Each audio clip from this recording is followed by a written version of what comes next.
Well, it's another new year. This is the first episode of Petty Astrology in 2024, and I'm your host, Kaycee Felton-Lui. We can put a lot of pressure on the new year. It needs to be this moment where everything changes for the better and we escape our past, and it feels like when the year isn't already great, it becomes ruined. And I'm not going to bore you with a history lesson, but the way that we decide what year it is and when that starts is just like a lot of other things, a man-made concept. Like basically just some guy made it up. And before you come for me, that was a joke. I know that's not how history works, but basically, yeah, like somebody made it up, and this is just a way that we now think of time. And I think about time a lot. I'm a Capricorn moon and a Cancer rising. The nostalgia and the legacy of it all is just like ever present for me. I can relive moments of my life like they were yesterday if I get in the right mood. But we put so much weight on time and naming time and classifying time, and of course the truth is that all we have access to is this moment right in front of us. Yeah, it is informed by our understanding of our past and the impact that it's had. But we're not victims of time. In fact, every single day, every hour, every minute, every breath that we take is a new start. Only if we see it that way.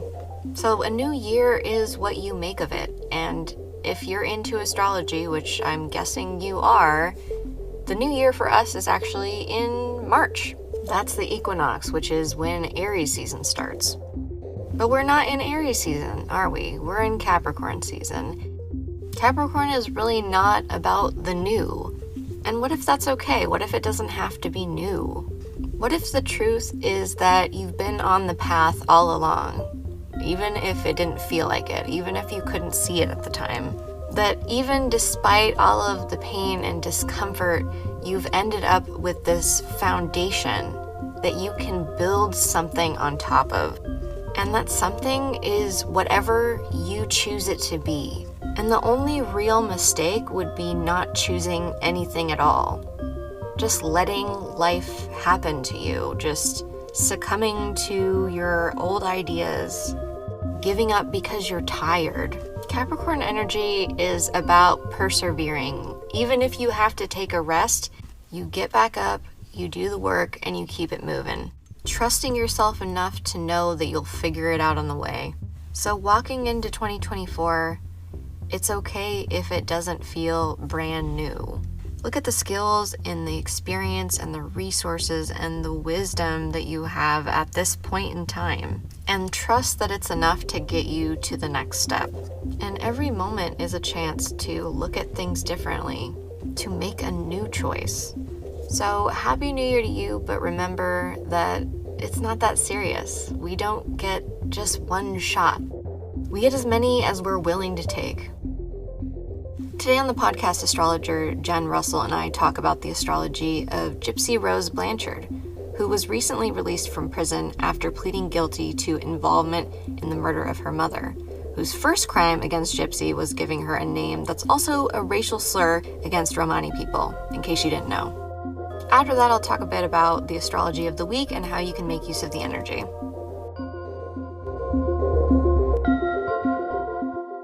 We've got astrologer Jen Russell back on the podcast to talk about Gypsy Rose Blanchard. I'm excited to be your frequent guest. Right? I know, I get you all to myself this time.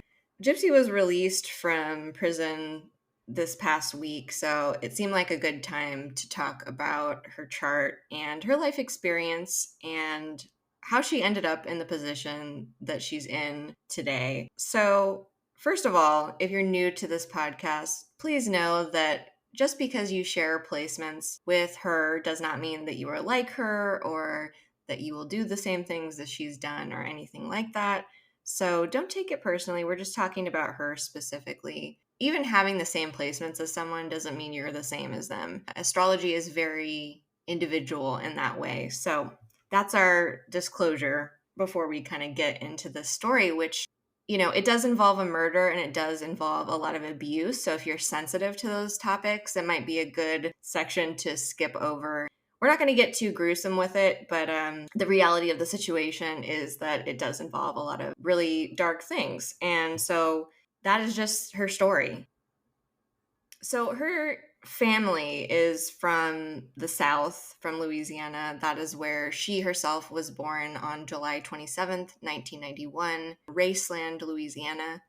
And HBO did a documentary called Mommy, Dead, and Dearest about this whole story because it was a salacious story when it came out. It was kind of tabloid fodder because of the circumstances. And it's just kind of a wild story. I mean, I had watched this documentary before years ago when it came out, and I rewatched it to talk about this. And even I had forgotten how wild of a story it is and just what an experience to have lived through.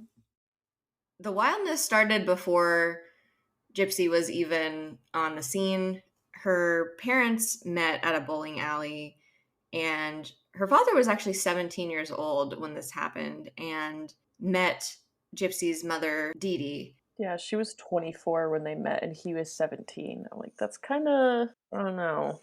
He said that because he was from the South, that when she got pregnant pretty quickly, his first impulse was to ask her to marry him. And I think by the time that he turned 18, that didn't sound so good anymore. So it was not a relationship that really lasted too long. But it's just like a really weird power dynamic for somebody, even if it's a woman in their early 20s, to be flirting with, sleeping with, getting pregnant by a 17-year-old. Like I just can't really get past how creepy that is. Yeah, that's like she would be a senior and he would be in middle school, like seventh, sixth grade. Just think about that if you need. Yeah, that's just a really, especially like a Yeah. 17-year-old, there's not a lot of maturity when you're a 17-year-old guy, I think. So kind of a unfortunate situation to kind of start the story. So Dee Dee, he said, was apparently into dark things. He said that she was interested in witchcraft and had a pet tarantula. And so none of that on its own is necessarily, that big of a deal, especially not for us on this podcast. Like, okay, so what? But, apparently she was somebody that was doing a lot of things that she probably shouldn't have been. Her own family was heavily interviewed in this documentary and said that she was somebody that caused a lot of problems for their family. There was a lot of identity theft and stealing money, and they said that if they got into any kind of argument with her, that she was nasty, to the point where when this murder happened, this horrible event, and the family received her ashes, they flushed them down the toilet because of all of the things she had done. I think that one of the darkest things that they accused Dee Dee of was her own mother when she was aging.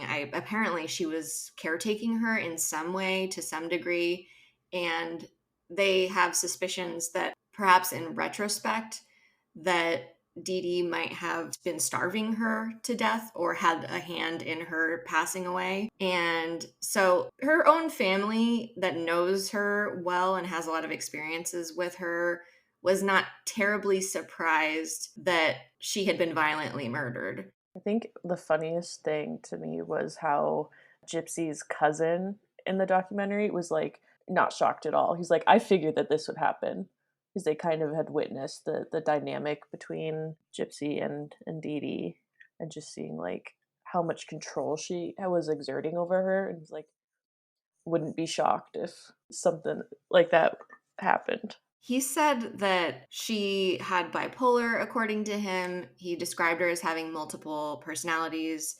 And he said that she was an evil person. Obviously, having mental illnesses doesn't make you an evil person, but he does say that she was an evil person.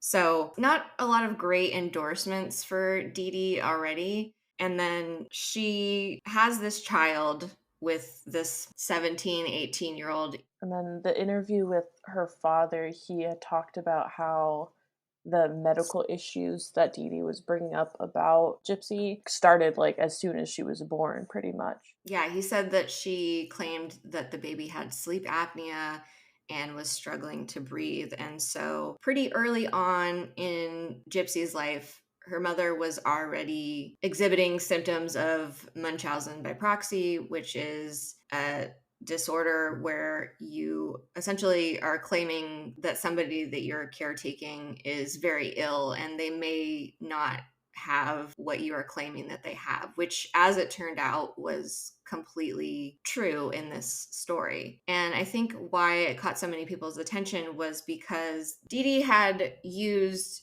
Gypsy's supposed illnesses to get a lot of support and attention and favors over the course of her life.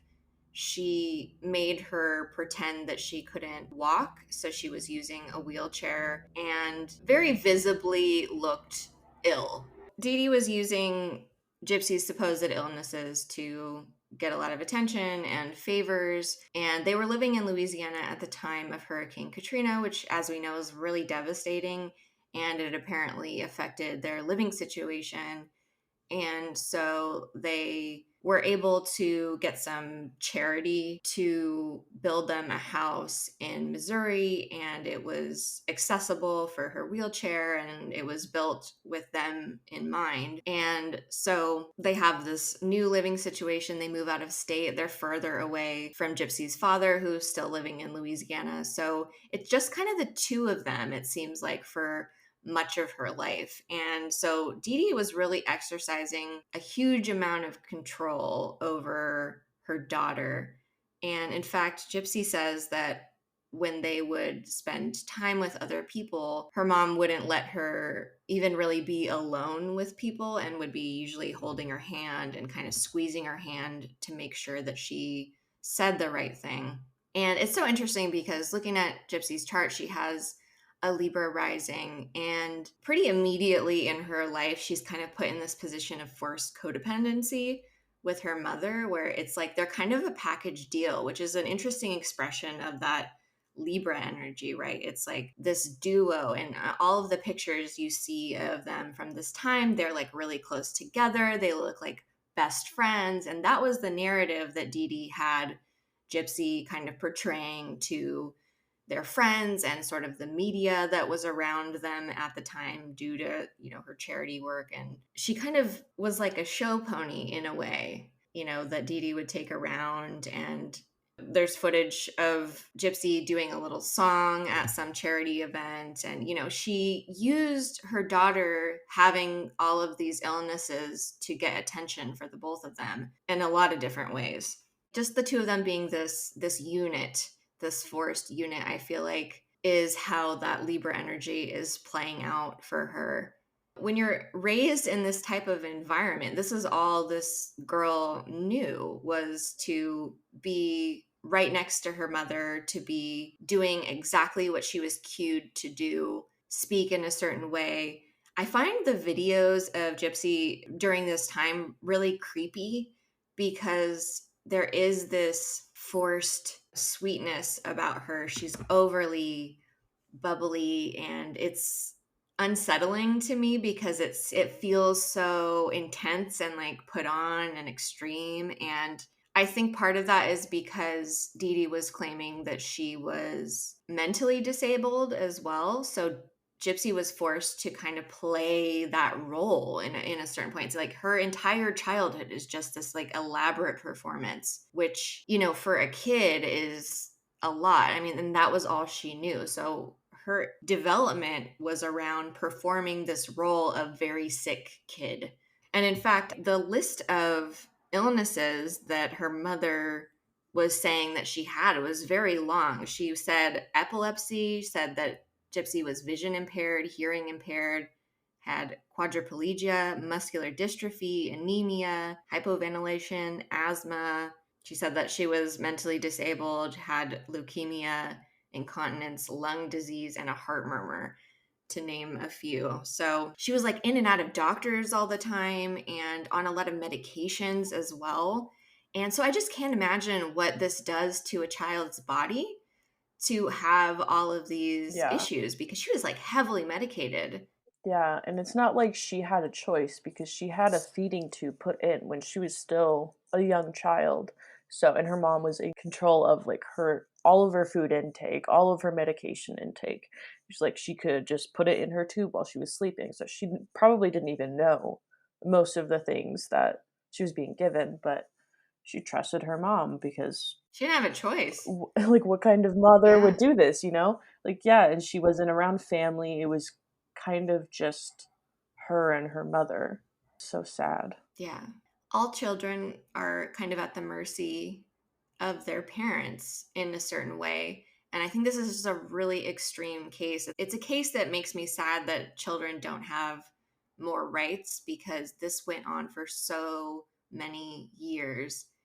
And in fact, I don't even think that Gypsy knew how old she really was because Dee Dee was lying to her about her age and saying that she was younger than she actually was. And even when Gypsy's father wanted to call and wish her a happy 18th birthday, she instructed him not to mention her actual age because she said it would disturb her. So, a really high level of control. And, in her chart, her fourth house is Capricorn. And that is, there was a strong amount of authority being exercised in her childhood and in her home. And we see that there. Also, her fourth house has Uranus, Neptune, her north node, and Saturn in it as well. So there's just a lot.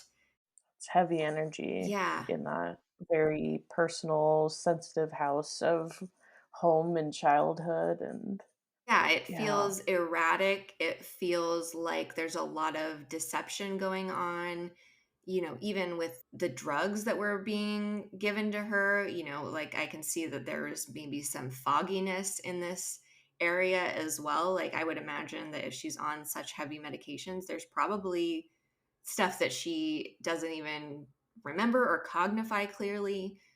She did mention that at the time that she was arrested that she had been taking Xanax and that while she was on Xanax that it was hard for her to emote in the same way or be in touch with her emotions in the way that she felt she became subsequently when she went to prison, and she was no longer on the receiving end of Dee Dee's like whatever cocktail she was putting her on. Yeah, who knows what it was. And, medications that you're not supposed to be on, it's reported that some of the symptoms that doctors attributed to Gypsy's illnesses were caused by her being on these medications that she didn't necessarily need to be on. In terms of Dee Dee, like her ability to manipulate so many medical professionals, she had teams of doctors almost. She was taking her all over the place. They would travel to get medical treatment. And it was a real big to do to get her this treatment. And they have a lot of footage of them filming it. And I'm sure that that was all displayed and, so that Dee Dee could get attention and charity. And, I think a lot of people that have Munchausen's by proxy do need that level of attention and that kind of constant back and forth with medical professionals. I feel like it does something for them, and it's like a control thing and a pity thing and an attention thing. So Yeah, I think especially looking at what we know about Dee Dee's chart, we don't have a birth time, but we have the date. We see that she's a Libra Mars, and that's in Gypsy's first house of her being very controlling over her daughter's like physical being. and abusive. Even there was a story that Gypsy tells about she had met somebody at a convention and they became friends and she wanted to spend time with him. She kind of decided to run away to hang out with him. So she got away and had told this person the truth about her mother, telling people that she couldn't walk when she could and that she was, being heavily medicated and things like that. And so she was able to get away and get to this person's house, and her mom was able to track her down within, she said, 4 hours. So once she got her home, she said she smashed Gypsy's computer and cell phone with a hammer and threatened to do it to her hands if she did it again. There were really serious threats happening, and She also said that her mother would hit her with a coat hanger on her palm, and that it depended on the severity of what she did wrong to how many times she would be hit. So it is a very abusive situation in pretty much every way. And this was years and years and years of her life that she was under her control. She was in her early 20s by the time the murder took place. So her entire life up to that point had been under this woman's control. So I can't even imagine what like decades of living this way does to somebody psychologically. The constant need to perform and to check yourself and to be isolated in a really weird way. Like, it's so interesting because looking at her chart, she's got 4 planets in her 11th house. She's got a 10th house sun. I feel like she is somebody that is comfortable with a certain level of attention. She had to be comfortable with a certain level of attention. And it's so interesting because she was put in these situations where she was like, from an outside perspective, getting a lot of attention. And yet, even with this sort of audience that her mother was like pulling her out for, all of this was still so secretive and so isolating in a certain way. So it's like really, it's kind of tragic that she was so public in a way, and yet it took it coming to this gruesome murder to end the situation. It's like they did have a lot of eyes on them and a lot of support from charities, and they had a Habitat for Humanity house built for them. They had like a bunch of people on Facebook that were supporting them. It was really unfortunate that her mom kind of used that part of her daughter that was like bubbly and comfortable being with people and just like wanting to connect with people, but not allowing her to do that in an authentic way, Yeah. of making it be, you have to do this exact thing, or I have my hand on you the whole time, and if you don't say the right thing, I'm going to squeeze you and you're going to get beat when we go back home. Yeah, it was really, really sad. It I is. feel horrible for her because there were all of these people that were like wanting to help, and they thought they were helping, and they were actually kind of complicit in the abuse. Yeah, absolutely. And they interview several of those people in that documentary. And I think at first, when the story started making the news, people were feeling like it was a scam that Gypsy had kind of been in on.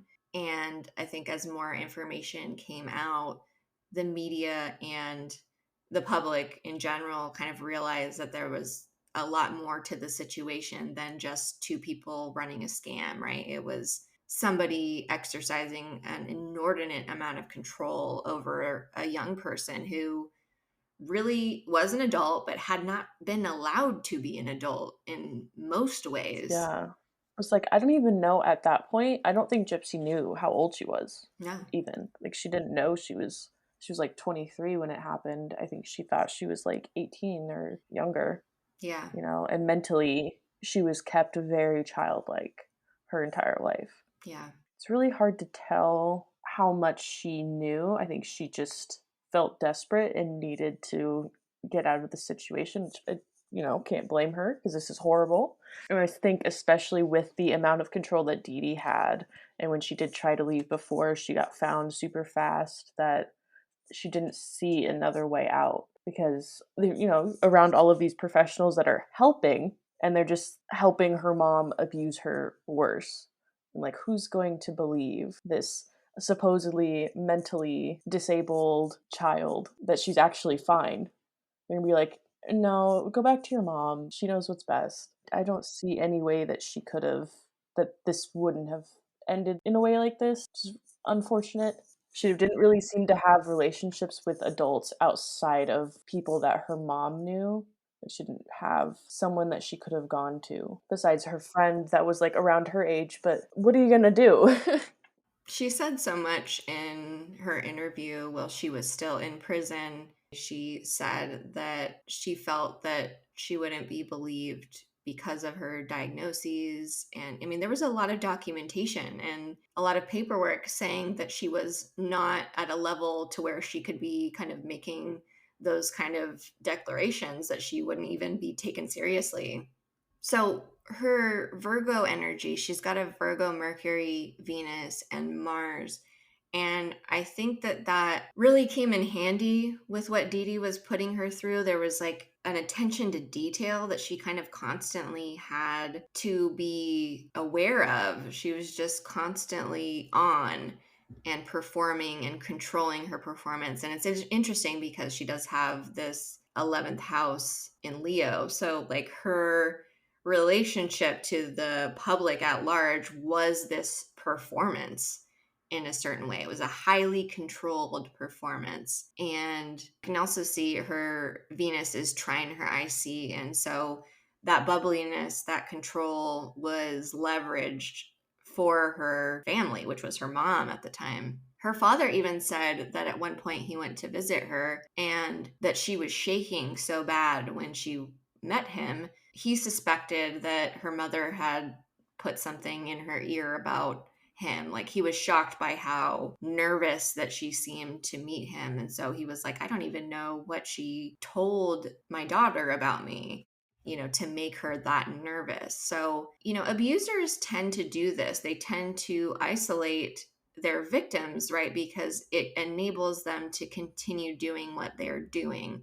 And with all of the stories from her own family, another story that we didn't even mention was that her family accused her of poisoning her stepmother with Roundup chemicals. And it doesn't seem like there was, for Dee Dee, any boundaries to her behavior. It seems like she was kind of willing to do whatever it took. And, she did. So I can understand, especially from somebody who was totally infantilized, like, why through her experience it felt inescapable. Yeah, but her mom does have a Pisces moon, which kind of speaks to that not really seeing boundaries, like emotional boundaries, being like willing to manipulate to get people to feel bad for her. Like, not all Pisces moons, of course, but it's kind of the lower end of the spectrum, is kind of that victim complex and the kind of willingness to do anything to be seen as like a martyr or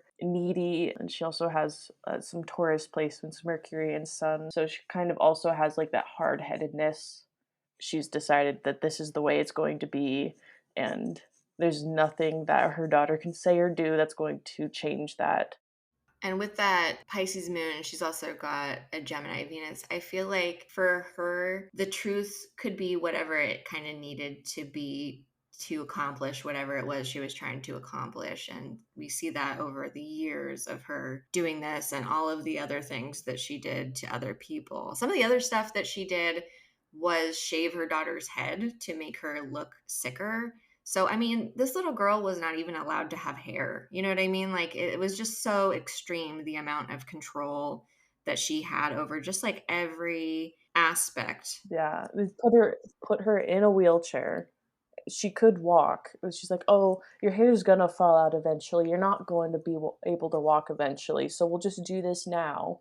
And it's like, "Oh, look, she's so proactive and helpful." And Yeah, and this is something that to certain degrees is not uncommon among parents of disabled people, right? Is that you as a caretaker are going to get a certain level of props, like socially, for having this role in someone's life. And I see Dee Dee as being this person who was looking to be this kind of angelic savior and loved the attention that came from that. And was willing to just continue this story and also probably to exercise control over her daughter as well. It seems like there was a lot of benefit for her in every way. It just speaks to somebody that is just not, well, Munchausen's by proxy is not unique to Dee Dee, but it is pretty extraordinary to the level to which she took it. yeah, it's one mental diagnosis that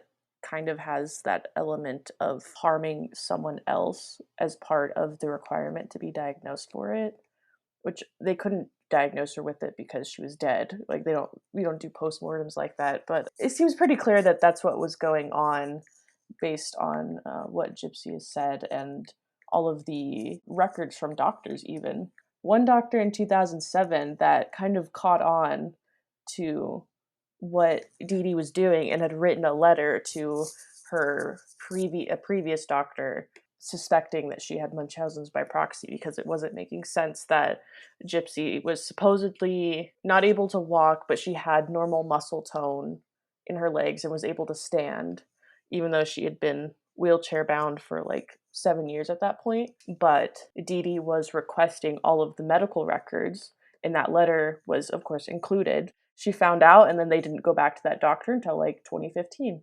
Yeah, so it just seems like it was like a failure, I think, on a lot of levels of the medical system, of people not seeing what was going on or not pursuing it. I feel like that was really the failure of justice for Gypsy that happened. This wasn't caught sooner. You can see why, given all of the things that Dee Dee was doing, why it would be very difficult, especially if she knew that people were onto her, then she would switch doctors. That's very common with Munchausen's by proxy. If one doctor wouldn't give you the diagnosis you want, you just go to another one. And our medical system is kind of disjointed in that way, where one medical doctor isn't necessarily going to know what another one is doing unless those records are approved for transfer by the individual who has control of those, which would be Dee Dee, since Gypsy was under 18 at the time. Even that doctor said that he felt that if he pushed it any further, that he wouldn't have been taken seriously due to the amount of surgeries and medication and illnesses that she supposedly had. Yeah, and I think it was the publicity that they had. It was very public that Gypsy was sick. It was kind of like reinforced socially by all of these people sending her support. So I feel like that doctor had mentioned that if he had pursued it more, that people would think, oh, you're just terrorizing this poor woman that's taking care of her disabled child. Like, you're evil. Mhm. And as a result of all of this, Gypsy said that she had a second grade education. This is something that she said in court. I mean, that just really speaks to the mentality of somebody in this position. She was denied even just like basic understanding that most of us get, right? Most of us do get past a second grade education. So, all the way around, there's just like an enormous amount of tragedy in many ways, which Gypsy was failed. So, it's really not terribly surprising that things went to such an extreme place because she was lacking in just every way. At a certain point, she was online a lot, it seems like, because of her isolation. And so, understandably, like if you're very isolated, the internet is a place that is there for you where you can have some level of freedom, which I think for her, with again, all that 11th house was really important. I think she really wanted human connection. She's also got an Aquarius moon in the fifth house. I feel like there's like a playfulness about her and this desire to connect with other human beings, right? It's such a core human need in a lot of ways. And so for her to be able to connect with people and not have her mom right next to her dictating what she's doing and saying.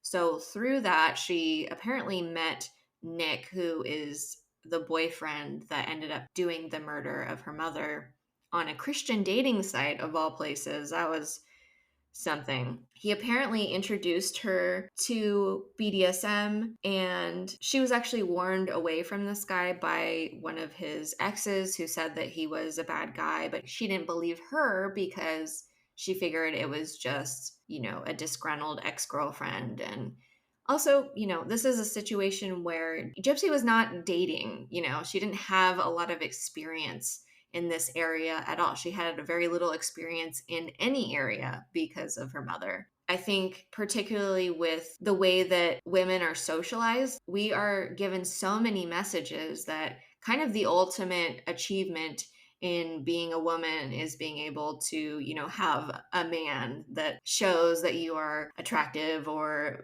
whatever it is. Like, I think for her, I can see why, with her upbringing, that this kind of fantasy of the boyfriend and having a boyfriend would be such a desire for her. Yeah, I think she had mentioned in the documentary that she was kind of raised on these Disney stories of like a Prince Charming coming to save her. And I think she put a lot of hope in this man would be a good one that was going to get her out of this situation, and they have like this fairy tale ending, and it would all be okay, and they would get away and wouldn't have to deal with her evil mother again. Because she said her favorite Disney movie was Rapunzel, which is like kind of really on the nose. This guy was not Prince Charming. In fact, he was a few years older than her. He had also previously been arrested for jacking off to porn for 9 hours in a McDonald's. So, real bottom of the barrel stuff here. And he also claimed that he had multiple personalities, was something that he said he had. He said one of his personalities was like this dark, murdery type. And he said that his personalities needed Gypsy to make up girlfriends for each of his personalities. So she was kind of doing this role play thing with him. It's funny because we don't have a birth time for this guy, Nick, but he does have his sun and Mercury in her eighth house. And I think for her, just him kind of coming into her life illuminated a lot of stuff that she was probably not allowed to engage with, the things that were a little bit seedier. And, she is a young woman at this point. An interest in sexuality is not something that is inherently wrong at all. So it makes sense, I think. Yeah, that's very normal human development for around this age to kind of want to explore your sexuality. And with the amount of control that Dee Dee had on her, keeping her very childlike, I think it makes a lot of sense that he was able to kind of like be this exciting, I'm going to show you the world of sex. And she didn't have any gauge on what was normal behavior or not, because of course Dee Dee being so controlling in her life, and she already had to perform in a way for other people. So I think it just was like, oh, okay, I'll just make up these other personalities, I'll act different, like I already know how to do that. When you come from an environment that is so controlled, it makes sense that that kind of feeds into your kind of sexual fantasies in a certain sense. Like that was kind of all she knew in a certain way.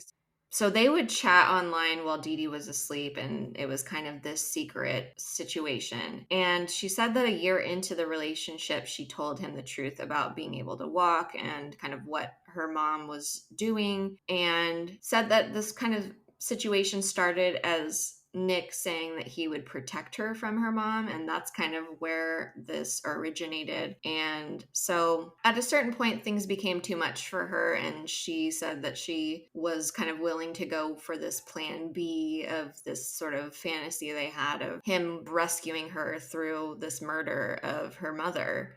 Yeah, I think they had tried to make up that like plausible story of, oh, we'll like go to a movie and then we'll meet this guy and we'll be best friends. And it was like a children's movie. There's this 20 something year old guy going alone without a child, and Dee Dee was like, that's suspicious, don't hang out with that guy.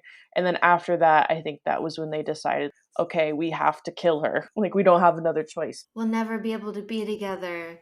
Apparently, they had this night together. They painted their nails. There was some kind of fight between Gypsy and Dee Dee, and Nick had traveled from out of state to Missouri where they were living, and she provided him with gloves and a knife, and he kind of came in, and she hid in the bathroom and basically covered her ears so that she didn't have to hear her mom being attacked.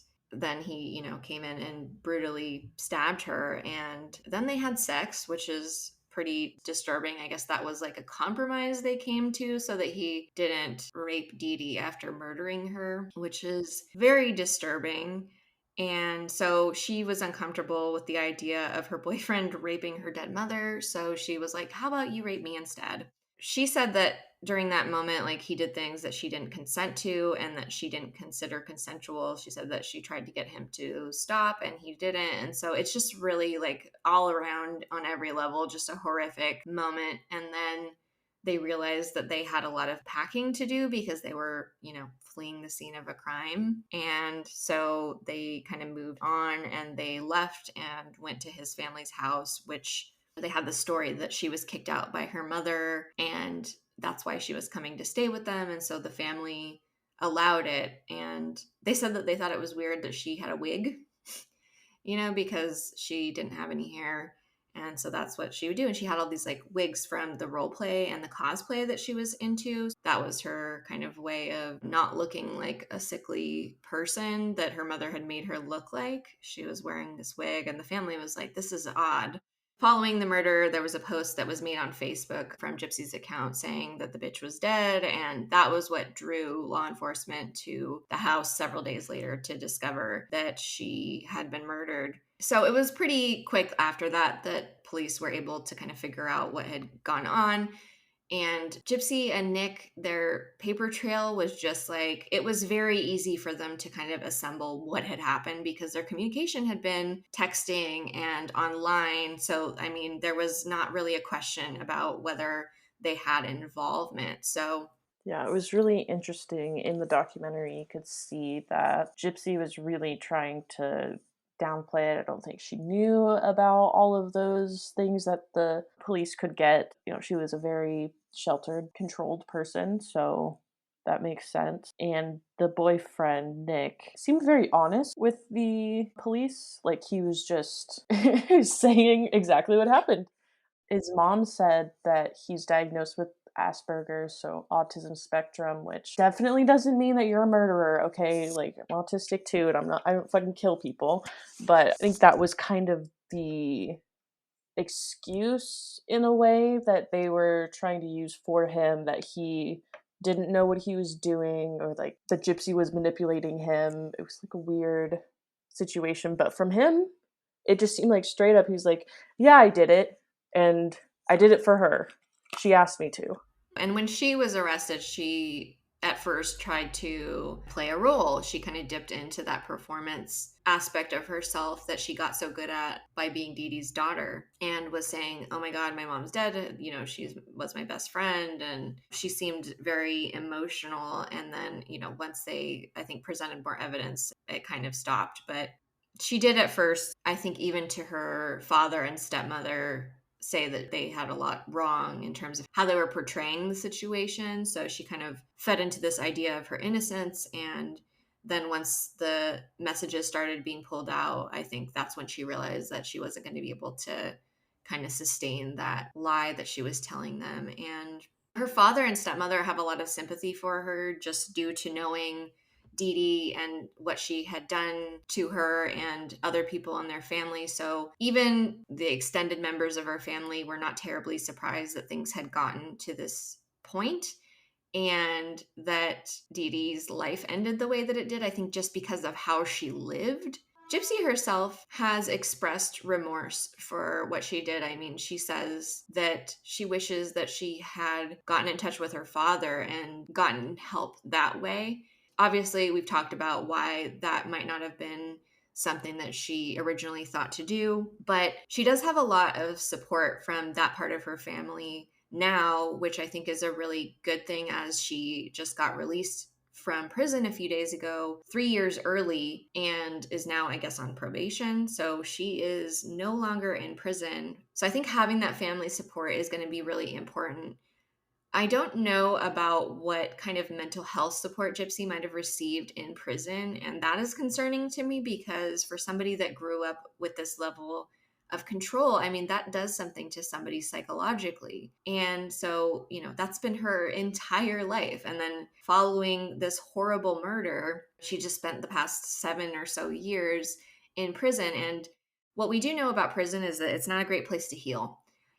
It's not, our culture does not tend to support our prisons in a way that is meant for rehabilitation. It's usually a place where trauma gets maximized. But what is really sad about the situation is that Gypsy herself said that she preferred being in prison to her life up until that murder. Other people, like her lawyers and such, have said, it's not normal for people to look and feel healthier when they come out of prison, but that is the case with her. So I think that just says a lot about what her life was like up to that point. And my hope for her is that she does get that support, because it's just an immense amount of control over somebody. She does have Pluto in her second house, which is finances, but it's also love. And I think for her, love and control have been one and the same for her entire life, mostly. So This is somebody who really needs a lot of professional help, somebody that has experience with such an extreme life, that my hope for her as she gets out now is that she gets that if she hasn't already. Yeah, and I mean, I wouldn't be surprised if she didn't really trust medical professionals given the things that she's gone through, but I really hope that she can find people that can help her move through this. That are safe. Yeah. So I know she's married now. She has a husband and met, they were like pen pals. He like wrote to her during the start of the pandemic in 2020. He's like, "Well, there's nothing else to do. Like I might as well just write her a letter." And he like poured his heart out to her and didn't expect a response, and then he got one. And then they just started this pen pal prison relationship, and they'd call, and it seemed like he's been very supportive of her, and they got married while she was in prison. So I think that's who picked her up from prison a few days ago, and she's probably with them. So I hope that that's a better relationship for her, and I really just hope she's doing all right. I feel like I've seen like paparazzi going after her, and she is obviously this big public figure. I think, especially in the last decade, true crime has been such a big cultural topic that she is kind of a celebrity in a way that she didn't really consent to.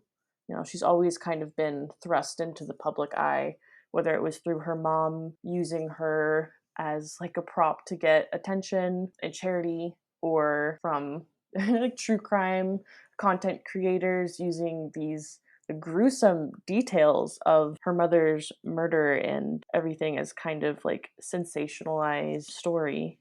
I don't know if she was able to get more education in prison. That would have been a great thing. But if she hasn't been, she's coming out of prison with basically little more than a second grade education and a history of being really disempowered in every way.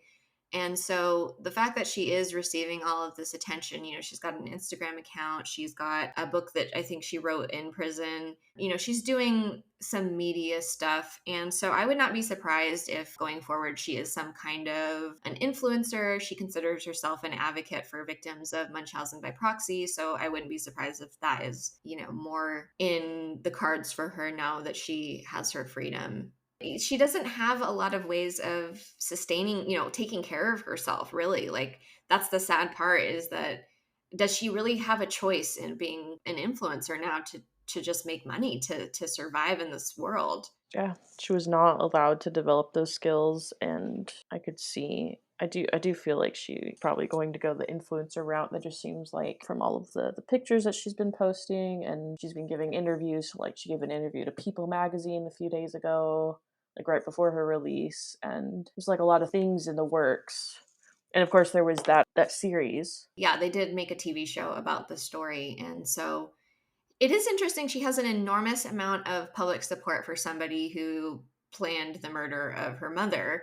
And looking at her story, you can kind of see why. Like, her own family, extended family, was like not really that bothered by the fact that Dee Dee had been murdered. There is a lot of public support for her, weirdly, as a victim. Yeah, and I feel like with all of that 11th house stuff that she has, that she could do that very well. I just hope she's not having to rely on like lying about who she is in order to get that attention, especially since she has Leo placement. She's a Leo sun. If she is allowed to really shine and be herself, I feel like that will be like the best version, the best outcome of this horrible situation for her. I do feel like she does have a lot of people that understand her situation. Just like a much more nuanced view on this case in particular than I've seen for a lot of others. Absolutely. I feel like that's heartening to me because I don't think this woman deserved to be punished in the way that she was. I really don't think that she should have gone to prison, to be quite honest. I don't think anybody does really, but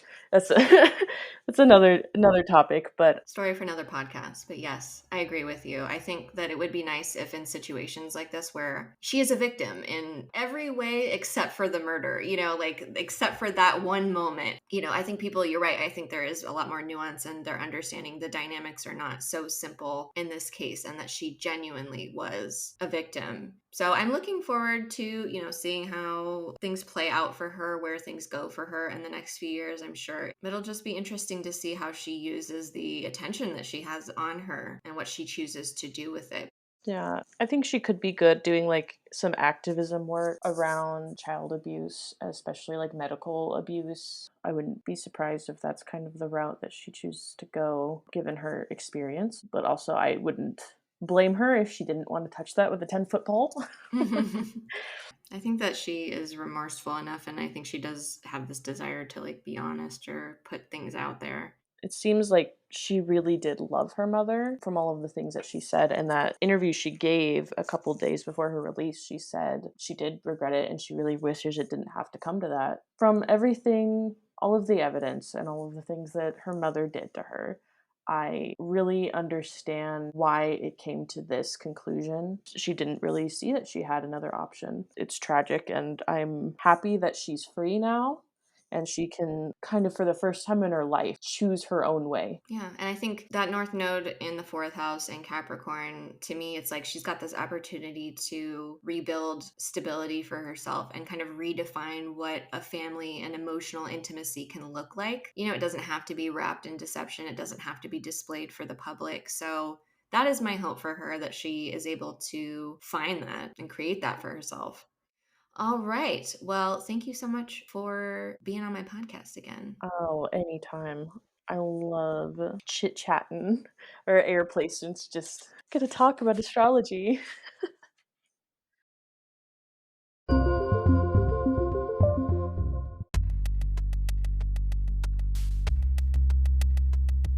Before we go, I want to give you a rundown of the astrology of the week ahead. On January 4th, the day that this podcast comes out, we have Mars moving into Capricorn. It's really a time to lean into making practical plans for yourself on a collective level, so that means everyone. We're dealing with Pluto at 29 degrees of Capricorn, so things are kind of tense in just a general way. And then we have the moon in Libra squaring Pluto. So don't be surprised if you want to take action, but there's some resistance behind it. Do what you can and maybe plan to get yourself a little treat as a reward. Come the weekend, you might be in a little bit more of a contemplative space. You might feel a little bit more emotional or creative. The moon moves into Sagittarius on Sunday, the 7th. This is a good time to touch base with yourself and your larger vision. What kind of adventure are you on right now? Like, what are you trying to be on? What's the vibe we're going for? Because you're going to want to hold on to that feeling for the new moon on January 11th. Which is actually about the time that next week's podcast is going to come out, so that's cool. But that'll be a good time to set your intentions for the next 6 months of your life. Set yourself some long-term goals, and not just stuff that you feel like you have to want, but stuff you actually want. Stuff that's going to make you and the people around you and your community, and maybe even humanity at large, more enjoyable in some way, more peaceful, more stable, more supportive. What do you want to build? I'll be talking more in depth about this new moon on the 11th in my new moon manifesting circle. Our first meeting is on January 7th at 4 p.m. Pacific on Zoom, so if you're interested, you are welcome to join us on Patreon. I'll be discussing the energy of this specific new moon and how you can use your personal astrology to make the most of it and manifest whatever it is you're working towards. We have a great little group of people already, and I want it to be a space where we can be mutually supportive of each other's intentions and goals, and I'll help you come up with intentions, and it'll be a lot of fun. This episode of Petty Astrology was produced by Lori Rivers and Elena Tunder, and brought to you by my sponsors over on Patreon.